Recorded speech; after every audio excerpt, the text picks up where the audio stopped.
Shalom, je suis le pasteur Georges Amouakou. Je suis le premier responsable de la Maison de la Destinée à Abidjan en Côte d'Ivoire. Et je vais vous raconter comment un bègue est devenu prédicateur. Je suis né avec un handicap très terrible. J'étais un bègue et je ne pouvais pas m'exprimer. C'était un bégaiement très très poussé. Et à cause de ça, je n'ai pas pu faire mes études. Et comment je suis devenu un prédicateur? Et par la grâce de Dieu, je prêche. Et je suis devant vous pour rendre ce témoignage. Mon père bégayait. Et son père aussi bégayait. Et moi aussi, je suis né bègue. Lorsque j'ai accepté Christ, je bégayais toujours. Un jour, je me suis retrouvé dans une petite salle où il y avait des jeunes pasteurs avec des missionnaires américains. Le thème était la mission au front. Il s'agissait, n'est-ce pas, de comment apporter l'évangile aux pays voisins. Je venais d'accepter Christ. J'avais à peine 3 mois dans le Seigneur. Et il faut dire que je n'étais pas convié à cette réunion. J'accompagnais un frère. Et dans cette réunion, voici un missionnaire américain du Canada qui parlait. Et il disait, Dieu cherche un homme parmi vous, un homme qui va apporter l'évangile dans les pays francophones voisins. Et ce propos m'avait touché. Mais je posais 1000 questions. 1, j'étais un bègue. 2, je n'ai pas fait de hautes études. 3, je ne comprenais même pas bien l'anglais, à plus forte raison le français. Je n'étais pas pasteur à l'époque. J'étais un nouveau converti. Je venais d'accepter Christ. À peine 3 mois. Tous ceux qui étaient dans la salle étaient des jeunes pasteurs. Sur le plan physique, je n'étais pas du tout qualifié. Mais quand le missionnaire parlait, j'ai senti une fraîcheur surnaturelle qui m'enveloppait. Et j'ai compris qu'il s'agissait de moi. Mais dans mon fort intérieur, je discutais. Je disais au Seigneur, ça ne peut pas être moi. Je n'étais pas la personne indiquée. Dans cette salle, je connais ces pasteurs qui sont mieux placés.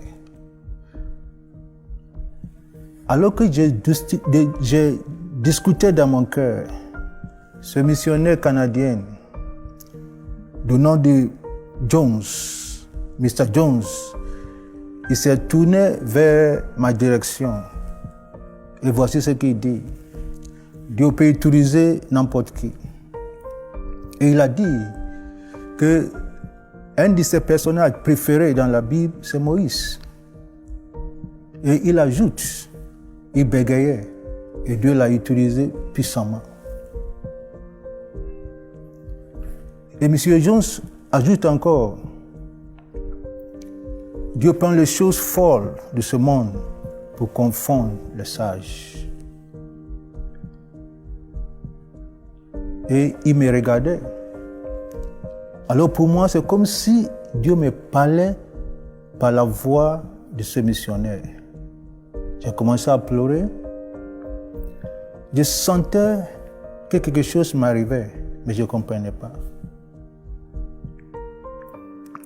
J'ai tourné vers la personne qui m'avait invité.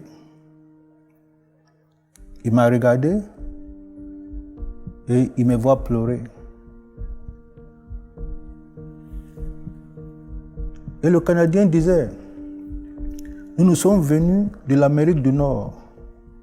Nous sommes venus ici, en Afrique, au Ghana précisément. Nous avons étudié votre langue et nous sommes venus vous apporter la parole de Dieu, même dans votre langue locale. Il est l'heure de partir. Mais nous ne pouvons pas partir sans communiquer cette onction, cette grâce. C'est votre temps, c'est votre tour d'apporter l'évangile, mais pas simplement ici au Ghana, mais dans les pays voisins, pays francophones. Et il ajoute, si nous pouvons apprendre les langues locales de cette nation, il y a quelqu'un ici qui peut apprendre le français pour aller dans les pays francophones, pour apporter l'évangile. Que cette nation, le Ghana, doit au Togo, doit l'évangile au Togo, au Burkina Faso, en Côte d'Ivoire et les pays francophones. Je me suis senti concerné. Mais d'une part, je savais que Dieu me parlait. D'autre part, je me suis dit, ça ne peut pas être moi. Un bègue avec cet handicap terrible d'élocution. Je ne comprends même pas l'anglais. À plus forte raison, apprendre le français. Je ne suis pas pasteur, je ne suis pas appelé. Pourquoi pas l'un de ces pasteurs? Et je suis devenu plus confus. Mais après le programme, mon frère qui m'avait invité, qui était convié, il m'a dirigé vers ce missionnaire américain, Mr. Jones. Et ce frère dit à Mr. Jones, voici l'homme que Dieu cherchait. Ah, quand Mr. Jones m'a vu, il était très content. Mais quand il a commencé à échanger avec moi, il était abattu, découragé, parce qu'il voyait comment je m'exprimais difficilement. Et il disait dans son cœur, c'est pas lui. Il n'a pas dit, mais par sa prière qu'il a prié pour moi, qu'il a fait pour moi. C'est une prière banalisée. Mais j'ai saisi la portée prophétique de son message. Et à partir de ce moment, j'ai commencé à apprendre le français. Et plus tard, je me suis allé avec ma femme et ma première fille qui avait 3 ans à ce moment. Nous sommes allés en Côte d'Ivoire. J'ai commencé le ministère. J'ai prêché avec un interprète. Et par la grâce de Dieu, j'apprenais toujours le français. C'était pas facile. Je prêchais avec interprète. C'était pas facile. Quand j'ai commencé à prêcher en français, c'était encore difficile. Et je me rappelle, mon premier message, il y avait une fille qui a écrit toutes mes fautes. Il dit, pasteur, voici. Tout ce que tu as dit, c'est 0. Et je lui ai posé la question, est-ce que tu as compris? Est-ce que tu avais compris? Elle dit oui. Il dit, c'est l'essentiel. Je suis venu pour me faire comprendre, pas pour parler bon français. Si toi, tu as compris le message, c'est l'essentiel. Et au fur et à mesure, par la grâce de Dieu, maintenant, je parle un peu bien. Je ne suis pas au top, mais je parle un peu bien par la grâce de Dieu. Et Dieu, par sa puissance, dans sa souveraineté, il m'a guéri de manière graduelle et de manière progressive. Lorsque ma première fille est née, je voyais, elle bégayait comme je faisais. En ce moment précis, j'ai dit non. J'ai prié, j'ai pris l'autorité sur cet esprit ancestral venant de la lignée de mon père. J'ai pris l'autorité sur l'esprit. J'ai ordonné l'esprit d'ôter sa main sale sur la langue de ma fille. Et j'ai demandé au Seigneur de délier sa langue. Et sous place, souveraine, a commencé à bien parler jusqu'à aujourd'hui. Pour vous dire que Dieu, il est un Dieu qui guérit, il est un Dieu qui transforme. Moi qui n'étais rien, il m'a transformé. Il m'a guéri. Hier, je ne pouvais pas parler. Je parlais difficilement. Personne ne me comprenait, sauf ceux qui étaient plus proches de moi. Je n'ai jamais pensé un jour, je n'ai jamais pensé qu'un jour, je pouvais prêcher la parole de Dieu. Lorsque Dieu m'a appelé, mon père m'a demandé, mais comment tu vas faire? Je lui ai dit, Dieu m'a appelé, comme il a fait à Moïse, il le fera. Et par sa grâce, Dieu a fait. Il a opéré ce miracle. Que son nom soit béni, que son nom soit guéri. Que son nom soit béni, que son nom soit glorifié. Je vais te parler, toi qui m'écoutes. Je ne connais pas ton problème. Je ne sais pas ce que tu traverses. Et je ne connais pas ta maladie. Et je connais une chose. Il y a un homme qui s'appelle Jésus qui guérit. Il n'y a pas quelqu'un qui a imposé la main sur moi. Je ne sais même pas quand j'ai été guéri. Mais quand j'ai commencé à prêcher l'évangile, j'ai vu que progressivement, Dieu travaillait en moi. Progressivement, Dieu travaillait en moi. Et ça allait de mieux en mieux. Et aujourd'hui, on peut se communiquer.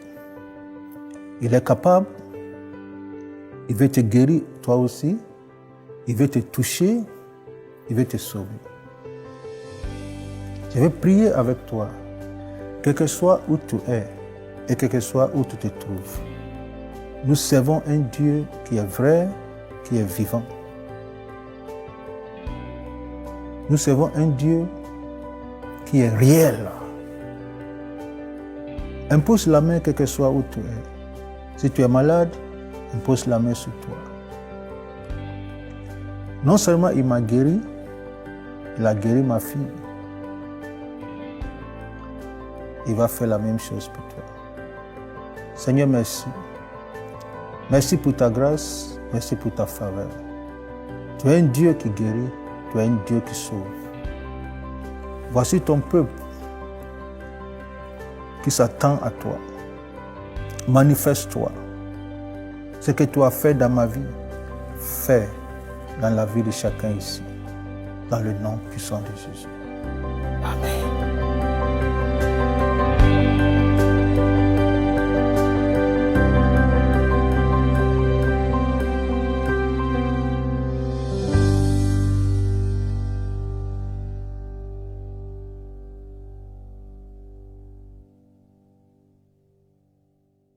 Cette émission est rendue possible grâce au précieux soutien des partenaires d'Enseigne-moi Canal International. Retrouvez tous nos programmes sur emcitv.com.